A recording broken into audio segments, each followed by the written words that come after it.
All right, it's Monday. The sun came up again. The new week has started. It's President's Day, and we're here on the Morning Pitt on youtube.com/Panther-Lair.com. Glad you could join us. I'm Chris Peak from Panther-Lair.com, the website right there below, Panther-Lair.com, Pittsburgh.rivals.com. Of course, the most comprehensive source of Pitt sports news on the internet, football, basketball, and recruiting. You find it all at Panther-Lair.com and message boards. You know what I always say about them. Only positive things, but message boards where Pitt fans interact. I mean, Pitt fans have a lot to say most times of the day, most days of the week, most hours of the day. Pitt fans have something on their mind, something Pitt related that they want to talk about. And that's an opportunity to do it at Panther-Lair.com. I think it's the best online community of Pitt sports fans that you're going to find right there at Panther-Lair.com, Pittsburgh.rivals.com. Don't click that below. That's an image. That's not a link. But if you type, follow the letters, you type that up into your search bar, you can go to Panther-Lair.com and check out all the coverage we have of Pitt football, basketball, and recruiting. Like I say, message boards as well. I feel like I say this all the time. The message boards have been buzzing, as you can imagine, over the weekend since Pitt's loss at Virginia Tech, 79-72 defeat in Blacksburg. And I mean, I think you say right off the bat, it was going to happen. At some point they were going to lose another game. I don't think any of us thought, maybe harbored at least a little notion that it might happen, but I think most of us knew they weren't going to, Pitt wasn't going to win 11 in a row to finish the regular season. That wasn't going to happen. I mean, another loss was bound to come. Another defeat was inevitable. At some point, they were going to lose. And I think when we looked at the final, the final 5 games, starting with Saturday's trip to Virginia Tech, I think, that was probably one of the two you circled as being the toughest games on the slate. Going to Virginia Tech, this week's home games, against Georgia Tech and Syracuse, and then the final week at Notre Dame and at Miami. I think when you look at those 5, you said, all right, there's one big one that jumps out, and that's the game at Miami as the clear toughest game. But then if you were going to say, what's the second toughest game in that group, it was probably the game at Virginia Tech. Even if the Hokies haven't been great this season, 5 wins in the ACC coming into Saturday's game, among those 5 wins were wins over Virginia, Duke, North Carolina, all at home. This is a team that's pretty good playing in Blacksburg, and Pitt ran into it. Pitt ran into it in a big way on Saturday and ended up losing it. As with any game, win or lose, there are a lot of things to talk about and a lot of things to take away from it. And I have a lot of sort of different thoughts that I'm going to try and collect here over the course of our show this morning. But it really starts with defense and not, Virginia Tech's defensive Pitt. It's not, yes, that was effective. Yes, the Hokies had a good plan, but yes, Pitt also scored 72 points, shot almost 47% from the field. Despite only making 3 3-pointers in the game, they were 25 of, let me do the math real quick, 25 of 32 from inside the arc. It wasn't a great offensive game from Pitt because they didn't make the 3-pointers that they typically make. And that was, ultimately one of the big issues that doomed this team. But the far bigger problem, the far bigger issue in this game was Pitt's defense. And I think, they had a strong first few minutes. I remember I had an exchange with our guy, Steven Gertz, our great basketball analyst at Panther-Lair.com. And I exchanged with him on Twitter because his claim coming into this game was that Pitt would, either the 3-point shooting or the defense, one of the two was not going to travel to Blacksburg. That's what he kept saying. And, early on, he said it looks like neither one showed up. And I kind of disagreed with him. I thought through the first, 4.5 minutes, 5 minutes of the game, Pitt's defense seemed okay. They seemed to have a good handle on Virginia Tech, and they seemed to do a good job. But when the dam broke open, it was damn broken. And there was no stopping them. I mean, Virginia Tech's numbers are just, almost insane. 56% from the field, 25 of 45. They had 17 assists on 25 made baskets. They shot 9 of 19 from 3, 4 of 7 from 3 in the second half. I mean, they were outstanding. I mean, they were really, really good. offensively throughout the game, and they just seemed to be able to attack Pitt in a lot of different ways. And they were able to attack Pitt maybe in ways that Pitt didn't expect, but they were also able to just exploit every possible vulnerability in Pitt's defense, and some that are probably built in either by design or by personnel, and some that just sort of were sort of instant recognition. That as soon as the slightest crack showed itself in Pitt's defense on any given possession, Virginia Tech seemed to be able to just take advantage of it and blast off. They ended up averaging 1.32 points per possession. Just an incredibly strong and efficient offensive performance from Virginia Tech. And so for all the things that we're going to talk about and all the things that we have talked about over the last 2 days, when we talk about fouls and we talk about Pitt's three-point shooting and we talk about, turnovers or this or that, it ultimately came down to Pitt just didn't do well enough on defense. Because for all that you might want to say about how Virginia Tech solved the puzzle against Pitt or had a great plan and executed it, and there's some truth to each of those notions, Pitt still ended up, like I said, scoring 72 points, shooting 47% in the game, 15 of 31, 48% in the second half. They made more baskets in the second half than Virginia Tech did. And outscored Virginia Tech in the second half. This wasn't just a case of, Virginia Tech figured out Pitt's offense and shut them down. There were elements of that, and there are certainly things that Jeff Capel is going to have to figure out and adjust to, from how Virginia Tech defended them. But it really just comes down, not just, but it really comes down, if you're going to pick one biggest issue in this game, it's Pitt's defense. Pitt's defense was the problem for the Panthers. They did not defend well enough. And I think Jeff Capel knows it. I think the players know it. I think everybody on that staff knows it. And they know that they have to get back to refocusing on defense. Jeff Capel's been fond of saying that, he feels like their defense has been pretty good all season. Sort of their base first shot defense. Not base. Base is a football term. But, just sort of their... the opponent brings the ball up the court, you get set in your defense and you defend. Where they've had issues over the course of the season, leading into Saturday, is their transition defense, their second chance defense. When an opponent gets an offensive rebound, they tend to give up points in those situations because they don't defend it as well. When that happens. That wasn't the case on Saturday. Virginia Tech actually only had 7 offensive rebounds. Pitt had 12. Pitt had more offensive rebounds than Virginia Tech. Now, part of it was that Virginia Tech shot 56% from the floor. You have, a lot fewer opportunities for offensive rebounds when you make that high a percentage of shots. So that helps. But this was just a case of Virginia Tech breaking down Pitt's set offense and Pitt never really being able to recover from it.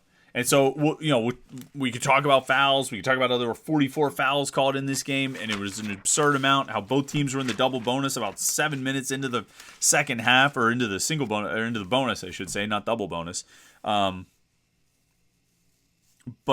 it was ultimately defensive breakdowns.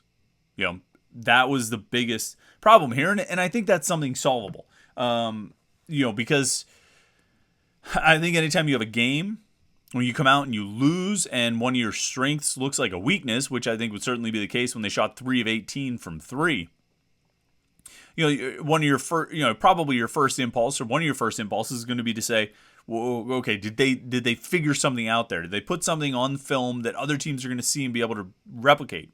And you have a little bit of a concern about that. When it goes the other way and teams are able to score almost at will against you the way Virginia Tech was, I don't want to say it's less concerning, but a little bit, because I think that's pretty correctable. Particularly when you've been a good defensive team for most of the season. And there is also, and somebody made this point on the message boards, and I think it's a pretty smart point, and it's something I've thought for a long time. I mean, dating back to the Jamie Dixon years, that we are such a football town here that, and we have football on the brain so much. So much of our thinking about sports is shaped by how we think about football. That in football, whether it's college or the NFL, one loss carries a whole lot of weight. You know what I mean? One loss is going to linger for an entire week because there's not another game for another week. And certainly in college football, where you only have 12 regular season games, one loss is significant. I mean, it's huge. And that can be a turning point in a season. I mean, you can go back to the past few seasons and find that one loss that was ultimately, the catalyst for the end result of the season. Georgia Tech last year, Western Michigan the year before, and so on and so forth. Basketball, where you play 31, 32 games, you're going to have some losses along the way. Again, somebody pointed out the 2008, 2009 Pitt team. I think most people would agree the best Pitt team of this century, and one of the best Pitt teams of all time, lost a game to Providence. I think that game was on the road. You'll have it. You'll have bad nights. And this team, quite frankly, was due for a bad night. Even some of their close wins, I would not necessarily say it was a bad night against Wake Forest or a bad game against Miami that they just got lucky at the end, or North Carolina as well.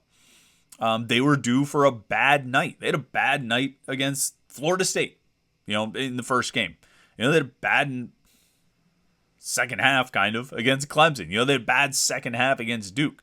They were due for a bad game. They're good. I think they're a very good team. I still, just about everything I thought about this Pitt team on Friday, I still think again today on Monday. But they are not good enough to survive playing poorly. They're not good enough to survive defending like they did. And Virginia Tech, despite the record, 6-10 with 4 games left to play in the ACC, barely a shot. They have to win out to get to 500. They're still better than some of the other bottom feeders in the conference, like Boston College and Louisville and Georgia Tech. Notre Dame, to be quite frank. They're still better than those teams. And certainly they have been at home. And so it's even more of a challenge, I think, if you have your bad night, if that's where you just so happen to have your bad night is at, Castle Coliseum, well, you're going to probably end up with a loss, which is where Pitt ended up. Now, as we say, and I don't think most people need to hear this. I think most people realize it. At 19-8 overall, 12-4 in the ACC, with 4 games left to play in the regular season, the sky is most certainly not falling. It was a loss, but it doesn't change my thoughts of what Pitt should do against Georgia Tech, or the success they should have against Syracuse, or how they should do when they go to Notre Dame next week. And it certainly doesn't change my thoughts that this game against Miami at the end of the regular season is going to be gigantic, potentially for the ACC regular season championship. It would not surprise me in the least if the ACC regular season championship is on the line in that game. Virginia is currently at the top of the conference, but Virginia has been playing with fire lately. They almost lost to Louisville. They almost, They almost lost to Notre Dame. Now, everybody's going to have those almost lost games, and maybe the separation between great teams and good teams, or good teams and just okay teams, is that when they have one of those nights, they still end up coming out with a win as opposed to coming out with a loss. Maybe that's the difference between Virginia and Pitt. But I still think Virginia's showing some cracks. They can't keep playing the way they've been playing. They can't play over the next 2 weeks, they can't play the way they played this past week and feel like they're guaranteed to win the ACC regular season title. Like I say, it will not. I think that last game will absolutely have ramifications. The Pitt at Miami game will absolutely have ramifications on the ACC tournament seeding. I think it could potentially impact the ACC regular season championship. And I have no reason to think that these next 4 games are going to go any differently than I thought they would on Friday. Nothing I saw on Saturday changes that perspective. Because look, how many times over the next 4 games do you think Greg Elliott is going to shoot 1 of 3 from 3?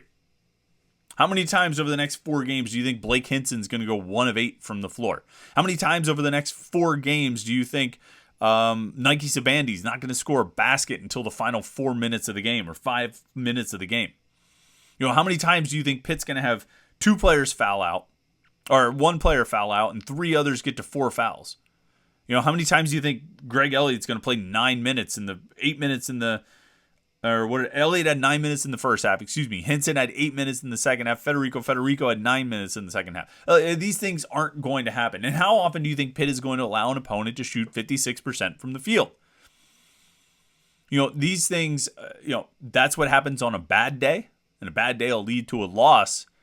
But given what this team had done over the 22 or so games leading into Saturday, I think it's, I don't think you're out of line if you say this isn't going to happen again over the final 4 games.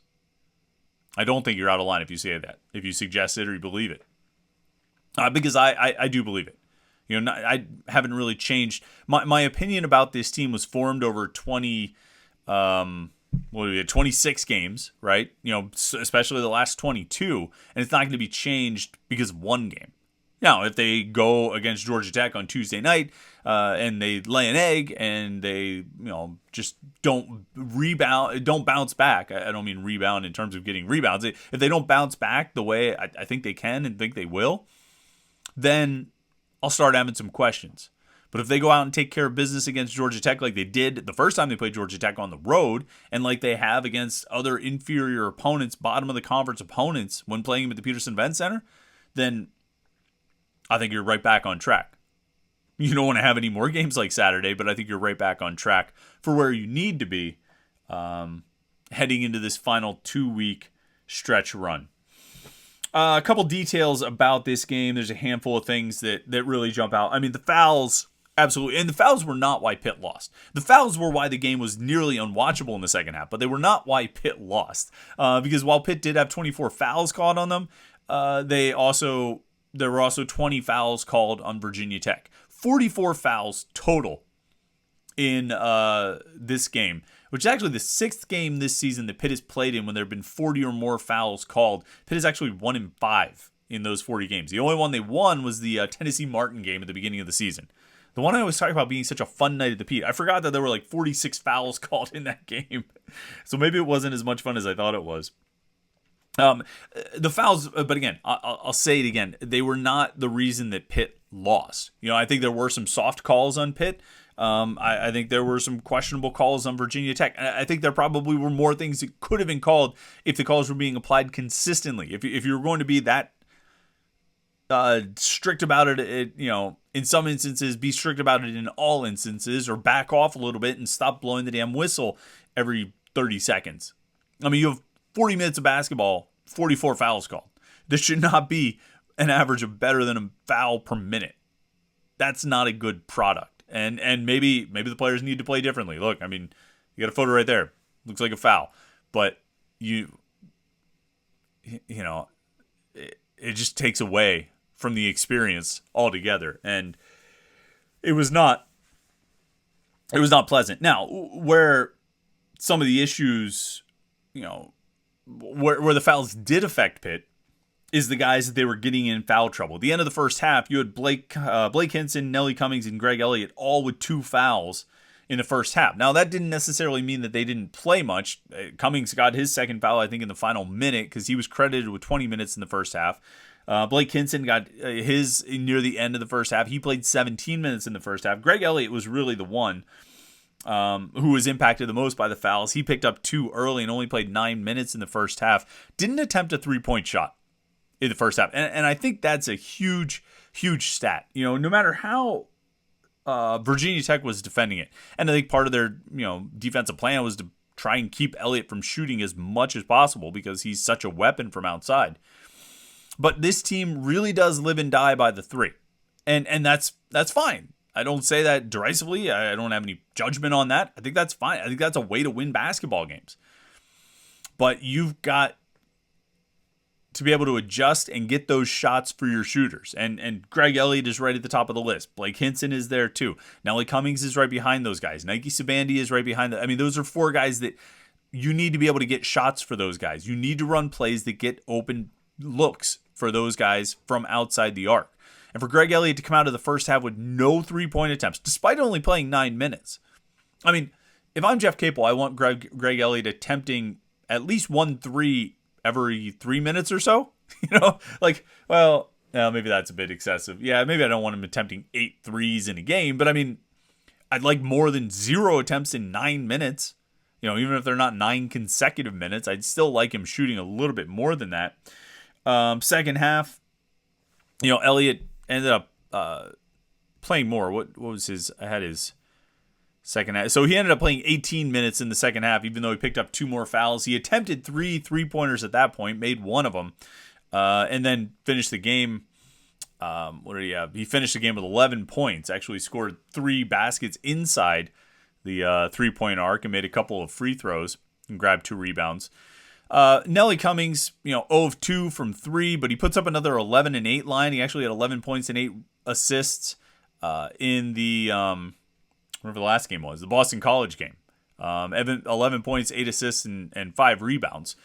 So he, kind of interesting to see him match that stat line. And I continue to think that Nelly Cummings is, I talked about Nelly Cummings last week being underrated. I think, certainly by the stat line, I think he had one of the better games of Pitt players, of anybody on Pitt's roster.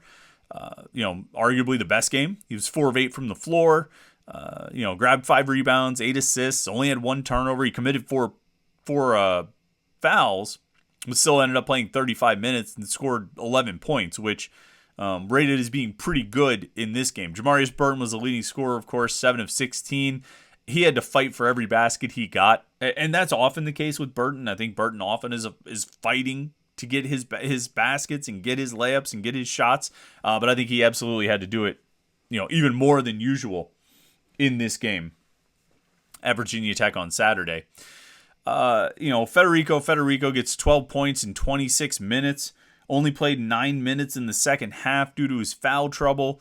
That was a problem, but, Blake Hinson, I might talk about this more this week. 1 of 8 from the field, 1 of 6 from 3. He has 3 rebounds. He plays 25 minutes, only played 8 minutes in the second half before he fouled out, only scored 4 points. On a 3 and a free throw. Blake Hinson is a wild card. I've called him an X factor. He's a wild card for this team. When he's good, they're good. When he's making baskets, Pitt's winning. Maybe more than any other player. I think you see there's a correlation between how he scores and his scoring and the team's performance and the team's wins and the team's success. And he was shut down for whatever reason. I felt like he passed up a few shots that he might ordinarily take. And, he ended up traveling one time because he passed up a shot and tried to shot fake and dribble, and he traveled.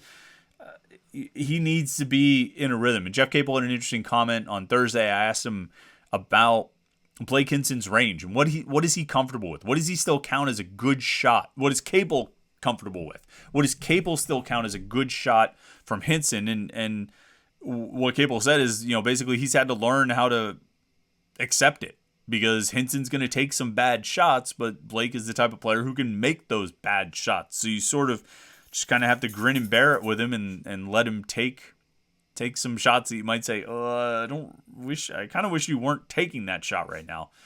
Because a lot of those end up going in. But they need more to go in from him right now. I mean, he can't have a game where he goes 1 of 8. If he has a game where he goes 1 of 8 and only scores 4 points, there's a pretty good chance that Pitt's going to lose. They've got a 50-50 shot, actually, of losing. If he has that kind of production, if it's, single-digit scoring. When he's in single digits, I think it's like Pitt is 2-2 this season. So, it hasn't happened much, but it's not usually a good sign. What else? Nike Sabandi was another problem. Finishes with 8 points on 3 of 5 shooting. He grabs 4 rebounds. But the problem with Sabandi is all 8 of his points came in the final 5 minutes of the game. He was 0 of 2 from the floor in the first half, went 3 of 3 in the second half. But you can't have him waiting until the final 5 minutes or the final 4 minutes to score points. I mean, he's your 6th man, and he's a good scorer. He's one of the best all-around scorers on the team. You can't bring him off the bench and have him go over in the first half. And it's not like he wasn't playing minutes. What did Sabandi play in the first half? He played 11 minutes. You can't get a 0 out of him in 11 minutes in the first half. You need Nike Sabandi to be scoring and producing and making plays, which he finally did in the final 5 minutes of the game. That's too late. It's too late at that point. It's too late at that point for any of Pitt's main contributors to finally start scoring.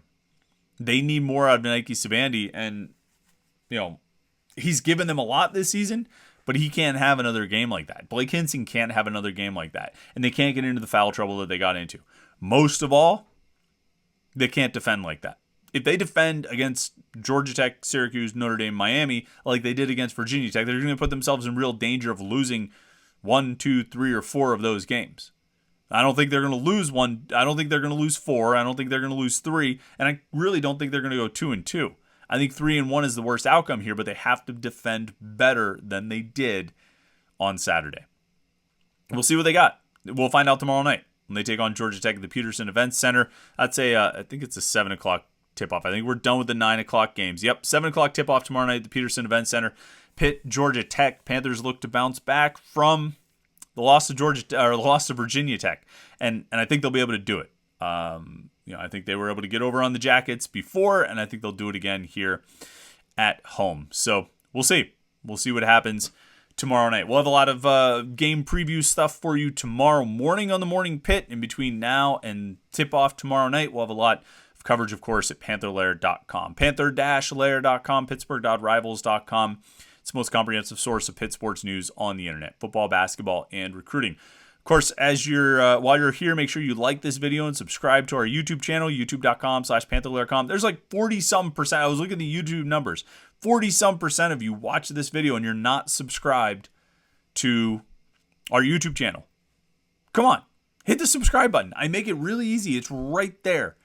youtube.com/Panther-Lair.com. So thanks for tuning in. I hope you had a great weekend despite the Pitt basketball game on Saturday. Some nice weather yesterday. I hope you enjoyed it, and hope you're off to a great start to the new week here today. Enjoy your Monday, and we will talk to you again tomorrow morning for the Morning Pit right here on youtube.com/Panther-Lair.com.